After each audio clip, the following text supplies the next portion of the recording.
What if the way you approach a child reveals something deeper about your heart than you realize? What if the most important qualities in God's kingdom are not strength, status, or knowledge, but something far simpler that we often forget? And what if the moment Jesus embraces children is not just a tender scene, but a radical statement about how his kingdom actually works? In the Gospel of Mark, chapter 10, verses 13 to 16, we see a moment that seems small at first glance, almost ordinary. People were bringing little children to Jesus so that he might touch them and bless them.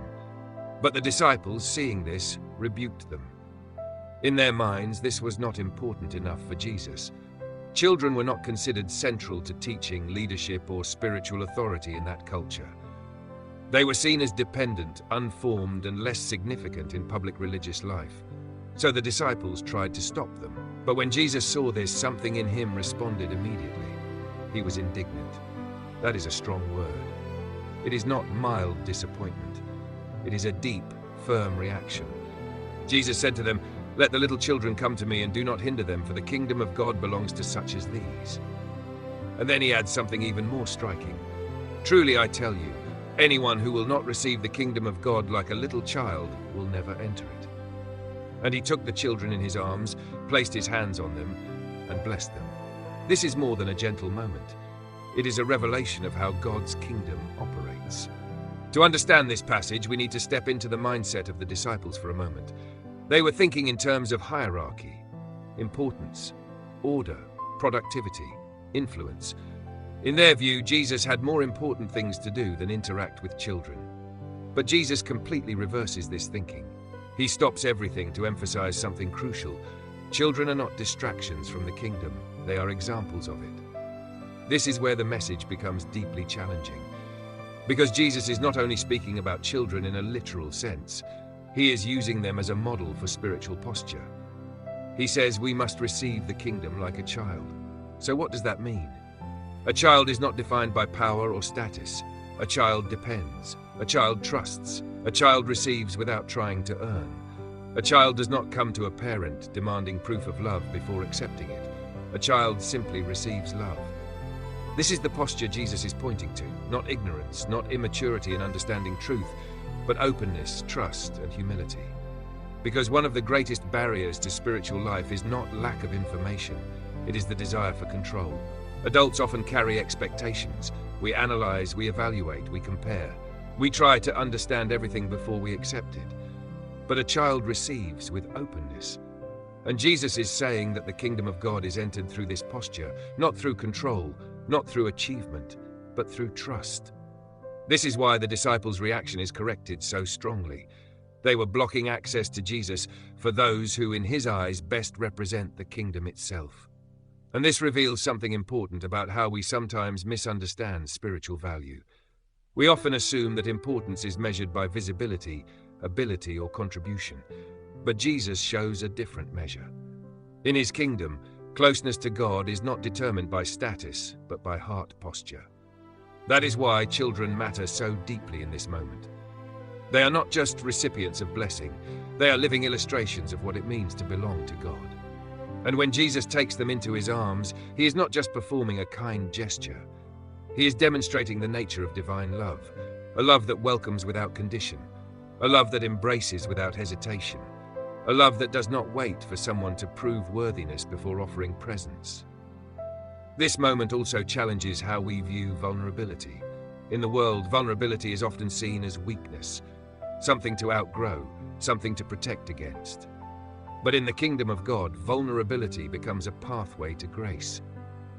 Because when we are no longer pretending to be self-sufficient, we become open to receiving what only God can give. A child naturally lives in this state. They depend on care, they trust guidance, they rely on love. And Jesus says this is the very image of entering the kingdom. This is not about becoming childish in behavior, but becoming childlike in heart. There is a difference. Childishness is immaturity. Childlikeness is openness. One resists growth, the other receives grace. And this distinction is essential in understanding Jesus' teaching. Because spiritual maturity is not about becoming self-reliant in the sense of independence from God. It is about deepening dependence on him. The more mature faith becomes, the more it recognizes its need for God. This is why Jesus places children at the center of this teaching. They represent a kind of honesty that adults often lose over time. Children do not hide their needs, they do not mask their dependence, they do not pretend to be self-sufficient. And in that honesty, there is spiritual clarity. So when Jesus says the kingdom belongs to such as these, he is not lowering the standard, he is revealing the entry point, and it is humility. But this humility is not weakness, it is strength expressed through trust, because it takes courage to depend. It takes courage to receive without control. It takes courage to let go of pride and accept grace freely given. And Jesus blesses them. He does not rush the moment. He does not dismiss them. He does not treat them as secondary. He holds them. He places his hands on them. He speaks blessing over them. This action communicates something powerful. God is not distant from the small, the overlooked, or the dependent. He is drawn to them. He is present with them. He values them deeply. And this has implications far beyond that single scene. It reshapes how we see value in people. It challenges any mindset that ranks human worth based on status, productivity, or visibility. Because in the kingdom of God, value is not earned by achievement, it is received through relationship. And children in their simplicity embody that truth more clearly than most adults. This passage also speaks quietly but powerfully to anyone who feels insignificant, anyone who feels overlooked, anyone who feels they are not important enough for spiritual attention. The message of Jesus here is clear. You are not a distraction from God's attention. You are the center of his welcome. And there is something even deeper happening in this moment. Jesus is not only blessing children, he is redefining greatness itself. Later in the gospel accounts, he will say that whoever becomes like a child is greatest in the kingdom. This means that greatness is not measured by dominance, but by dependence. Not by control, but by trust. Not by status, but by surrender. This is a completely different value system from the world's understanding of greatness. And yet it is the foundation of the kingdom of God. So when we reflect on this passage, we are invited to ask ourselves difficult but necessary questions. Have we become too self-reliant to receive from God freely? Have we allowed pride to replace trust? Have we become so focused on understanding everything that we have forgotten how to simply receive? Because sometimes spiritual growth is not about adding more complexity, but returning to simplicity, returning to trust, returning to openness, returning to childlike faith, not naive faith, but honest faith. Faith that says, I receive because you are good. Faith that does not demand control before surrender. Faith that allows itself to be held. And this is exactly what Jesus demonstrates when he takes the children into his arms. He is showing us what God's posture toward us looks like, not distant observation, not reluctant acceptance, but active embrace, intentional blessing, personal care. And in that image, we see the heart of God more clearly than in many explanations. Because love is not only taught, it is shown, and Jesus shows it through presence, through touch, through blessing, through welcome. So as we reflect on this passage, we are not only learning about children in ancient times, we are learning about ourselves, about how to approach God, about how to receive his kingdom, about how to let go of pride and step into trust.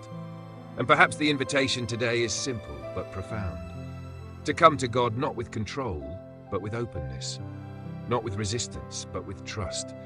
Not with the need to prove, but with the willingness to receive. Because in his kingdom, the door is not opened by achievement. It is opened by surrender.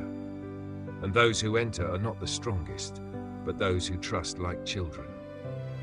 Thank you for watching this video. If this message spoke to your heart, please take a moment to like, follow the channel, and share this video with someone who needs to be reminded of God's welcoming love today.